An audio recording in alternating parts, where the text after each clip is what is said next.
Thavakkara bus stand നാട്ടുകാർ ഉപരോധിച്ചു. Bus സ്റ്റാൻഡിന്റെ പിറകുവശത്തെ തോട് കയ്യേറി കെ ബിൽഡേഴ്സ് നിർമ്മിച്ച കെട്ടിടം പൊളിച്ചു മാറ്റണമെന്നാവശ്യപ്പെട്ടായിരുന്നു ഉപരോധം. ഇവിടെയുള്ള വഴി പുനഃസ്ഥാപിക്കണമെന്നും ഇവർ ആവശ്യപ്പെട്ടു. തുടങ്ങിയത് മുതലുള്ള കാര്യമാണ്. ഡിഫൻസ് ലാൻഡ് ഒഴിവാക്കി, പൂർണ്ണമായും കയ്യേറിയില്ല. കഴിഞ്ഞ വർഷം ഡിഫൻസ് ലാൻഡ് ഒഴിവാക്കി. നമ്മുടെ സ്ഥലമാണ് സ്വകാര്യ വ്യക്തി കയ്യേറി. ഇതൊരു റോഡാണ് ആശുപത്രിയിലേക്ക് പോകാൻ വേണ്ടിയിട്ട് ഉണ്ടാക്കുന്നതുകൊണ്ട്.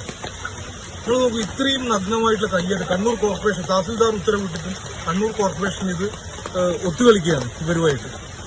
അപ്പോൾ നിങ്ങൾ നോക്ക്, എത്ര നഗ്നമായിട്ടുള്ള കയ്യേറ്റാണെന്ന്. വർഷങ്ങളായി കണ്ണൂർ ആശുപത്രി ഉൾപ്പെടെയുള്ള ഭാഗങ്ങളിലേക്ക് കാൽനട യാത്രികർ ആശ്രയിച്ചിരുന്ന വഴിയാണ് കൊട്ടിയടക്കപ്പെട്ടത്. MLA ഫണ്ട് ഉപയോഗിച്ച് സ്ലാബിട്ട് വൃത്തിയാക്കിയ വഴിയാണ് വ്യക്തി താൽപര്യത്തിലൂന്നി ഇപ്പോൾ അടക്കപ്പെട്ടിട്ടുള്ളത്. ഈ വിഷയത്തിലാണ് ജനകീയ കമ്മിറ്റി രംഗത്ത് വന്നത്, ബസ് സ്റ്റാൻഡ് ഉപരോധിച്ചതും. എന്നാൽ പ്രതിഷേധക്കാരും ബസ് തൊഴിലാളികളും തമ്മിൽ വാക്കേറ്റമാണ് കാണാനായത്.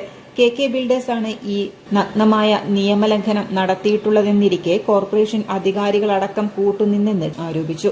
നവകേരള സദസ്സിലടക്കം നിവേദനം നൽകിയിട്ടും പൊളിക്കാനുള്ള ഉത്തരവ് പുറപ്പെടുവിച്ചിരുന്നുവെങ്കിലും 1 വർഷമായിട്ടും യാതൊരു നടപടിയും സ്വീകരിച്ചിട്ടില്ല. ഇത് കോർപ്പറേഷനും കെ ബിൽഡേഴ്സും കൂടിയുള്ള ഒത്തുകളിയാണെന്നും നാട്ടുകാർ ആരോപിക്കുന്നു. ജനകീയ കൂട്ടായ്മയുടെ പേരിലാണ് പ്രതിഷേധം സംഘടിപ്പിച്ചതെങ്കിലും ഇത് വരും ദിവസങ്ങളിൽ കൂടുതൽ വിഷയങ്ങളിലേക്ക് കടക്കുക തന്നെ ചെയ്യും.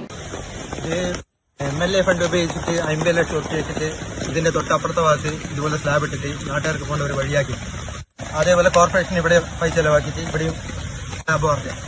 പക്ഷേ ഇതെന്താന്ന് പറഞ്ഞാൽ ഈ സ്ലാബ് വാർത്ത ഇവിടെ എത്തുമ്പോൾ ഇവിടെ കെ ബിൽഡേഴ്സ് നമ്മൾ ഈ സ്ലാബിന്റെ മുകളിൽ അവർ ഘടക വെട്ടി 2 ഭാഗം മുട്ടിച്ചിട്ട് അവർ അതിനെതിരായിട്ട് നമ്മൾ നിവേദനമെല്ലാം കൊടുത്ത് നവകേരള സദസ്സിൽ നിവേദനമെല്ലാം കൊടുത്തു. അതിന് പൊളിക്കാൻ വേണ്ടിയിട്ട് ഉള്ള ഓർഡറും വന്നു. കഴിഞ്ഞ 1 കൊല്ലമായിട്ട് നമ്മൾ ഇതിന്റെ വയ്യാതെയാവും. പക്ഷേ കോർപ്പറേഷൻ അധികൃതരും ഇവരും കൂടിയിട്ടില്ല, കെയും കൂടിയിട്ടില്ല ഒത്തുകളിയിൽ ഇത് പൊളിക്കാണ്ടിരിക്കുന്നത്. പിന്നെ അതുകൊണ്ട് നാട്ടുകാർ മൊത്തമായിട്ട് ഇതൊരു വഴിതടൽ പ്രശ്നമാക്കി ഒരു വിഷയമാക്കി എടുത്തിരിക്കുകയാണ്. ഇതിന്റെ ഭാഗമായിട്ട് പത്രക്കാരും എല്ലാവരും ഇന്ന് വന്ന് കണ്ടിട്ടുണ്ട്. എല്ലാവർക്കും നിരീക്ഷിച്ച് ബോധ്യപ്പെട്ടിട്ടുണ്ട്. ഈ നമ്മളെ ആവശ്യം, നാട്ടുകാർ ആവശ്യം, നമുക്ക് വേറെ വഴിയില്ല. ഇപ്പോഴത്തെ കണ്ടോൺമെന്റ് വഴി മാത്രമേ ഉള്ളൂ. അതുകൊണ്ട് തന്നെ ഈ വഴി നാട്ടുകാർക്ക് വേണ്ടിയിട്ടുള്ള ഗതാഗത യോഗ്യമാക്കണം എന്നുള്ള നാട്ടുകാർ ആവശ്യം. City news, Kannur.